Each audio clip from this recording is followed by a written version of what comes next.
లాలో loop holes తెలిసిన లాయర్తో పెట్టుకుంటే ఏమవుతుంది? ఏకంగా ఫేస్బుక్ సీఈఓ జోకర్బర్గ్కే షాక్ ఇచ్చాడు ఓ అమెరికన్ లాయర్.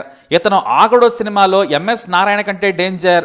చిన్న ఛాన్స్ దొరికితే చాలు బ్రెయిన్ షార్ప్ చేసి లాబుక్కు తెస్తాడు.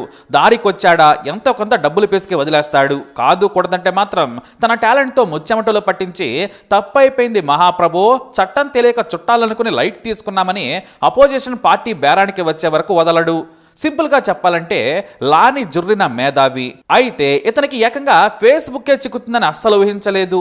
ఇంతకీ ఆయన పేరు చెప్పలేదు కదా, క్రాఫోర్డ్. ఈయన ఓ ఫైన్ మార్నింగ్ కాఫీ తాగుతూ తన ఫోన్లో ఫేస్బుక్ యాప్ ఓపెన్ చేశాడు. కానీ నీ అకౌంట్ బ్లాక్ అయింది, నువ్వు చిన్నపిల్లల శృంగార వీడియోలు తెగ చూసేస్తున్నావని ఓ పాపప్ కనిపించింది. అది చూడగానే హట్ అయ్యి వెంటనే ఓ స్క్రీన్ షాట్ తీశాడు. అదే నిమిషం మెటాకు మెసేజ్ పెట్టాడు. నా అకౌంట్ బ్లాక్ చేశారు, నా జీవితంలో కాదు కదా కలలో కూడా నేను చేయని పాడు పనిని నాకు అంటించారు. ఎవడేం చూస్తున్నాడో చేస్తున్నాడో తెలియకుండా నా అకౌంట్ బ్లాక్ చేస్తారా? తొందరగా నా అకౌంట్ని యాక్టివేట్ చేయకుంటే సూ చేస్తాను, ఆ తర్వాత సుస్సు పోసుకుంటూ వస్తారని లాయర్ ఘాటుగా లా పాయింట్తో మెయిల్ చేశాడు. ఇలాంటి బెదిరింపు మెయిల్స్ లక్షలు చూసుకున్నాములే అనుకున్నారా ఏమో. ఫేస్బుక్ నుంచి నో రిప్లై. కానీ మనోడు మళ్ళీ అప్లై చేశాడు, అయినా నో యూస్. ఆ తర్వాత క్రాఫోర్డ్ బుర్ర ఫోర్డ్ కార్ కంటే స్పీడ్గా పనిచేసింది. లాబుక్కు తీసి ఫేస్బుక్ పై కోర్టులో ఫిర్యాదు చేశాడు. ఫేస్బుక్ పేరెంట్ కంపెనీ మెటా నన్ను వేధించింది, నేను చెయ్యని బూతు పని చేసినట్లుగా చేసి అకౌంట్ బ్లాక్ చేసింది, దానివల్ల నా మనసు పాడైపోయింది. ఫేస్బుక్లో నువ్వెందుకు ఆన్సర్ చేయడం లేదని ఫ్రెండ్స్ ఫేస్ మీదే అడుగుతుంటే నా అకౌంట్ బ్లాక్ అయిందన్నాను. రీజన్ ఏంటంటే నేను చిన్నపిల్లలది అదేదో చూశానంట అని నాకు ఫేస్బుక్ వారు చెప్పారని వారికి చెబితే వారి మైండ్ బ్లాక్ అయిపోయింది. సొసైటీలో సీనియర్ సిటిజన్ గా పన్నులు కడుతూ అమెరికా చట్టాలను చదివి రోజు అదే లాను గౌరవించే లాయర్నే మెటా అగౌరవపరిచింది. నా పరువు పోయింది. నా అకౌంట్ బ్లాక్ అవ్వడం వల్ల నా సర్కిల్లో నాకు గౌరవం లేకుండా పోయింది. అందరూ ఫోన్లు చేసి నన్ను అడుగుతున్నారు. నేను లాయర్ను. చాలా మంది క్లయింట్స్ ఫ్రెండ్స్ తో నేను ఫేస్బుక్ లో కాంటాక్ట్ అవుతుంటాను. వారు నన్ను సంప్రదిస్తారు. కానీ చేయని పాపం నాకు అంటగట్టి నా అకౌంట్ ను మూసేశారు యువర్ ఆనర్. అడిగితే సమాధానం లేదు.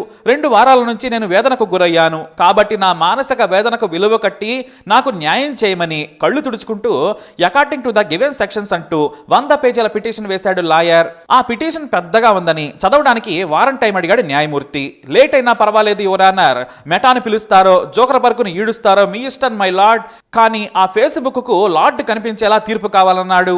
న్యాయమూర్తి సరేనని కేసును వాయిదా వేశాడు. వారం తర్వాత ఫేస్బుక్ కు నోటీస్ పంపింది కోర్టు. నోటీసులు పంపిన ఫేస్బుక్ నుంచి నో రిప్లై. దీంతో జడ్జి ఫేస్ మారిపోయింది. చట్టం కంటే ఈ మెటా పెద్దదనుకుంటా, సరే చూద్దాంలే అని చెప్పి ఓ $50,000 ఫైన్ వేసి క్రాఫోర్డ్ అకౌంట్ ని పునరుద్ధరించాలని ఆదేశించింది. వారంలో అకౌంట్ టింగమని ఫోన్లో మెరిసింది. కానీ $50,000 చెక్కు మాత్రం రాలేదు. ఎంత కష్టపడిందే క్యాష్ కోసం. మరి ఆ క్యాషియర్ అన్నప్పుడు ఇదంతా ఎందుకని వెంటనే మరో తప్పు చేసిందని మరో 100 పేజీల పిటిషన్ తయారు చేశాడు లాయర్.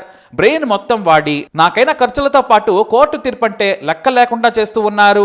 చట్టం తెలిసిన నన్ను, తీర్పు ఇచ్చిన మిమ్మల్ని ఆ ఫేస్బుక్ లెక్క చేయడం లేదు యువర్ ఆనర్. మనం ఏ దేశంలో ఉన్నాం? పైగా బ్లూ టిక్ కావాలంటే $20 కావాలంటున్నాడు. నాకు నీ టిక్ అక్కర్లేదు, $50,000 ఇవ్వాలని నోటీస్ ఇచ్చినా పట్టించుకోవడం లేదు. కాస్త తీర్పును గట్టిగా ఇవ్వమని కోరాడు లాయర్.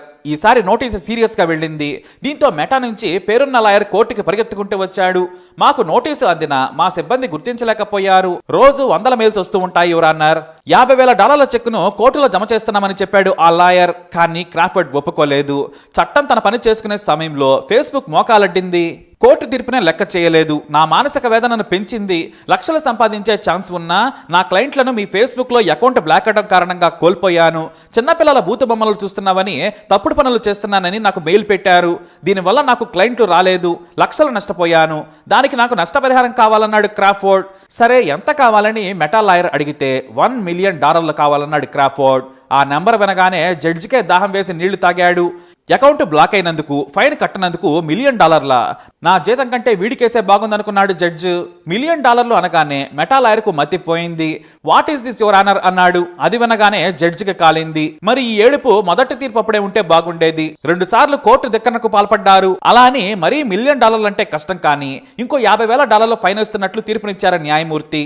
ఎలా అయితేనే మన కరెన్సీలో అటు ఇటుగా మరో 40 లక్షలు. ఇప్పుడు మెటా తన లీగల్ టర్మ్ మొత్తం మార్చేసింది. అంటే ఇక నుంచి ఫేస్బుక్ అకౌంట్ టెర్మినేట్ చేస్తే కోర్టుకు వెళ్లే ఛాన్స్ లేకుండా తమకే రీఅప్లై చేసుకోవాలనే మాదిరిగా కండిషన్స్ మార్చిందట.